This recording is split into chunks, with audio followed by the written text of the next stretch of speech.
Is the independent contractor status for real estate agents coming to an end? If passed, the PRO Act would make the ABC test for independent contractor status the law of the land and would classify most real estate professionals and almost other gig workers as employees. So the Protecting the Rights to Organize Act, the PRO Act, according to Retailer Magazine, National Association of Realtors, they're trying to do a carve out for realtors and they're lobbying hard for them. So I want to delve into this today and just give a top line review and then delve into some reasons. What happens if it does pass? What does that mean for realtors and brokers? On a side note, got some feedback on earlier videos and some people said, hey Tim, you should take down some of your earlier videos. The lighting's bad, we can't hear you. And I appreciate the feedback, but I'm gonna leave them up and I'm gonna tell you why. At that time, that was my truth. That's what I felt in my heart. And as long as I'm failing forward, there's some improvement in this specific area of YouTube, I'm gonna leave it up. I'm not gonna hide. This is something I did during COVID just to give some information. It helps me with my clients to put things on video and really retain the information and do the research. And puts my feet to the fire to do the research because I like doing videos for other things and photography and writing and these things I like to do on the side, some of my passion stuff. And it just helps me remember the information and really want to research real estate even more by putting it on video and other things that I'm interested in. So I'm not gonna hide, I'm gonna leave it up. I do cringe when I look at some of that, but as long as I'm failing forward and moving forward and it's in my heart, I'm leaving it up. So I appreciate the feedback. Thanks so much. So let's get into it. The Protecting the Rights to Organize Act, what does this mean? On March 9th, 2021, the House of Representatives passed H.R. 842, the PRO Act, amending the 1935 National Labor Relations Act, NLRA. And President Joe Biden strongly urged the Senate, let's pass this measure. Absolutely. So here's the deal. Lobbying by the California National Association of Realtors to carve out legislation for retailers. They're working hard on it. November 2020, if you remember, California voters passed Proposition 22 that allowed Lyft and Uber drivers to remain on IC status. So provisions of the PRO Act eliminate IC status for realtors and gig workers. There's three parts to the ABC test. I think it's important to talk about it. It's just confusing language. The language in the ABC test specifically impacting IC status for real estate professionals, other gig workers status. So, an individual performing any service shall be considered an employee except as provided by the previous sentence and not an independent contractor unless, and this is the A, an individual is free of control and direction in connection with performing of the service both under the contract for the performance of the service and in fact. The B, the service is performed outside the usual course of business of the employer and the service performed. So there's the C, the service performed. So a law firm analyzed this, specializing in labor and employment law, and this is their thought. Through the PRO Act, Congress seeks to decide once and for all at the federal level the independent contractor versus employee classification issue. Implementing the ABC test through the PRO Act would compel employers to terminate independent contractors' relationships or submit an additional burdens of converting independent contractors to regular employees despite preference of many contractors to remain independent. So the biggest issue, this is the pearl for real estate, is B. According to the National Law Review in its analysis of the California dynamic decision and implementation of the ABC test in California. So, it's the E, the service is performed outside the usual course of business of the employer. Is going to be the litmus test. So this is where the real fight will be. Now, here's the deal. It passed in the House, so right now they got to persuade 10 Republicans minimum in the Senate to override any filibuster of the bill. The ABC test does not even register on the Senate's priority right now. Why? Because we're dealing with a border issue, we're dealing with taxes, we're dealing with high unemployment and a lot of other things going on. So the chatter right now, from everything I looked at on Senate websites, is the PRO Act is kind of on the back burner. The National Association of Realtors They got their people on the Hill. They're carving out, working hard on this for realtors. So they're ahead of the game, but they have some time because there's a lot of other things on the Senate's plate right now. But they need to be in their ear telling them, because according to the NRA, 87% of all realtors are independent contractors, and only 5% are employees. So it's very important that independent contractor status. There's a few ways around this. If it would pass, there's some things you could do. They're going to make it a little more difficult, and it would probably, the people that really are starving aren't going to go through with all these things that you could do, and that would be an LLC, forming an S corp, and just making it real easy on yourself and getting your broker's license, which I'm going to do in a couple months and have that completed. So that's your way around it, just having broker status or setting up an LLC, and we'll talk about that. So 87% of realtors are independent contractors. That's a high amount. And another interesting stat along those lines is there's 1.45 million realtors in the United States. And National Association of Realtors did a survey in 2014, and over 80% of those are going to fail within 5 years. 80% are going to fail within 5 years. However, the caveat is they will work in the industry in some capacity, a high amount, meaning they'll be an assistant. Maybe they're doing property management, some other capacity in real estate, but they fail. Over 80% fail within 5 years. It's a cutthroat business like any competitive business. And here's another interesting stat. In 2020, they estimated due to COVID that over 20% of people in the state of California will not renew their licenses. And from what I heard, that's happening. A lot of people didn't pay their dues and are not renewing their license due to COVID. So you look at the high failure rate after 5 years, coupled with that, the people that can survive and that are doing multiple things are thriving. And the top realtors are doing very well. I love the fact that it's a competitive business. But those are some, some high numbers. That's interesting. So, like I said, the key takeaway is National Association of Realtors is on top of it. They're trying to do a carve out for realtors, take realtors out of it, so we can maintain our independent contractor status. But we need to consider it might pass. We have, strong Democrats in the House, in the Senate, and you need a good lobbying firm to really be behind it. I'm confident with the National Association of Realtors. I like the entrepreneurship of this position, and I think we should maintain our independent contractor status. You look at that high number of people that are independent contractors versus employees.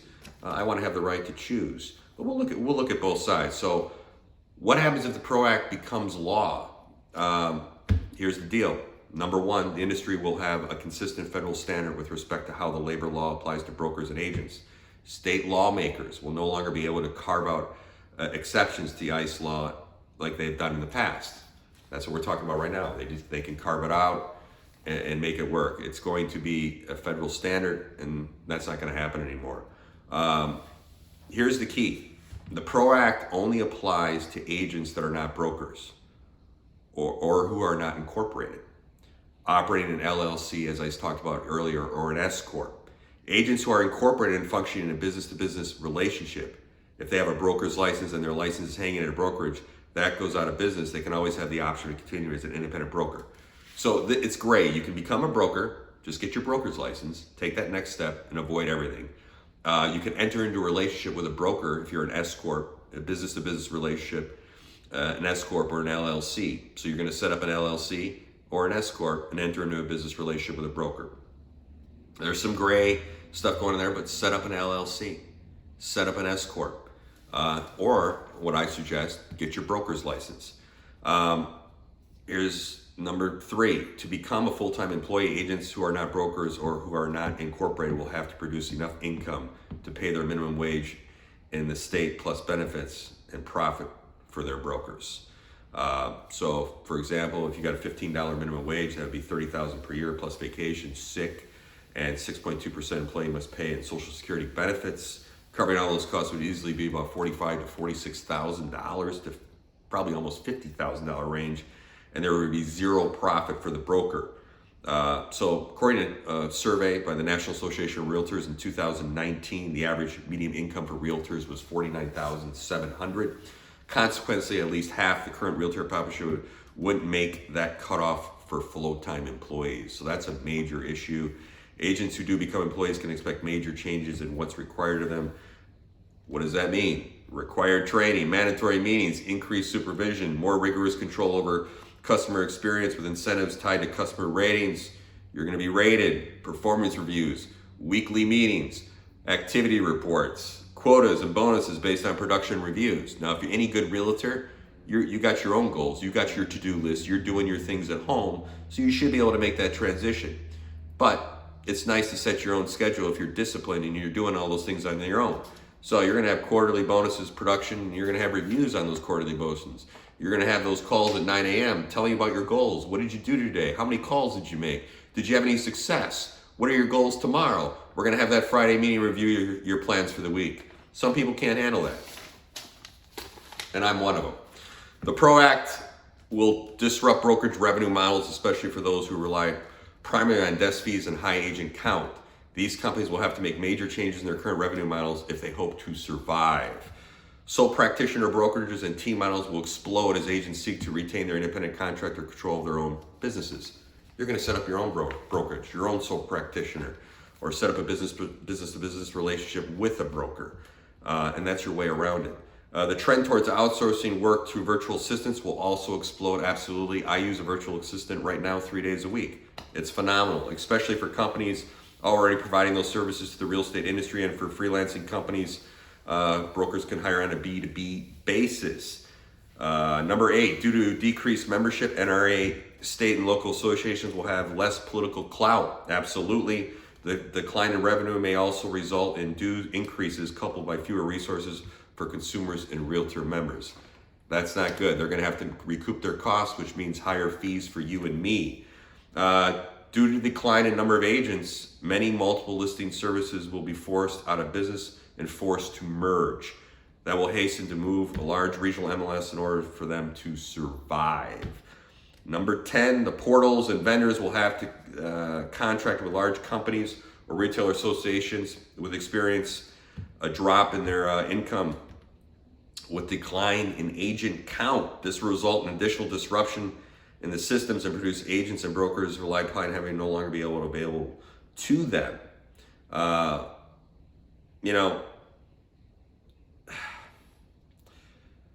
So far the industry has dodged losing IC status. If the PRO Act does pass, the month leading up to January 1st, 2023 will be highly disruptive.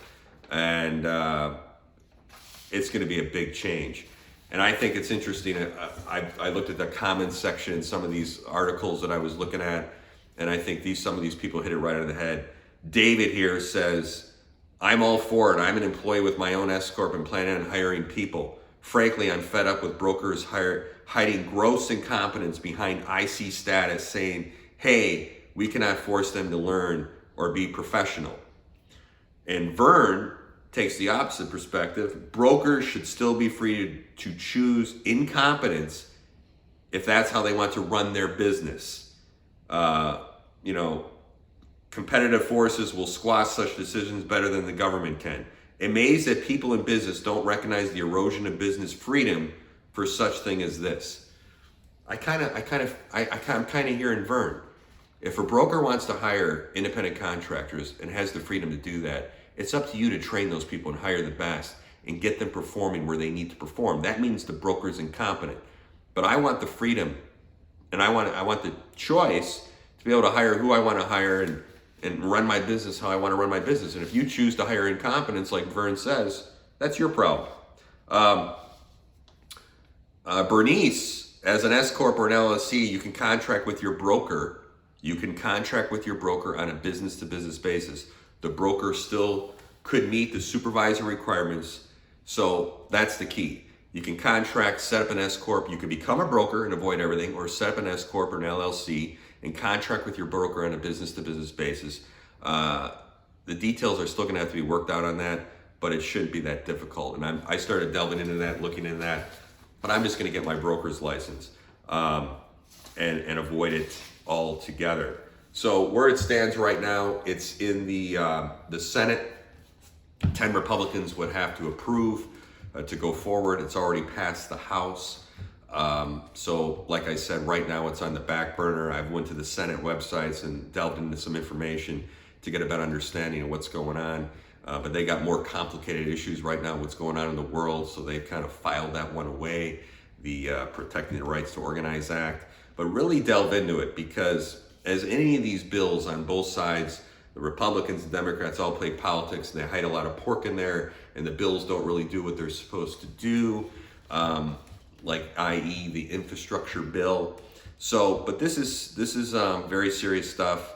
If you like your independent contractor status and the freedom to do what you want and run your business as entrepreneurs, and that's what we do in this business, I think it's important. I like to have the choice if I want to incorporate, if I want to become a broker, if I want to maintain my independent broker status, because right now I'm doing many other things, not just buying and selling real estate. I'm also investing in property management and doing a lot of other things. I like to have the choice if I want to be an independent contractor or not. I don't want someone to make that decision for me.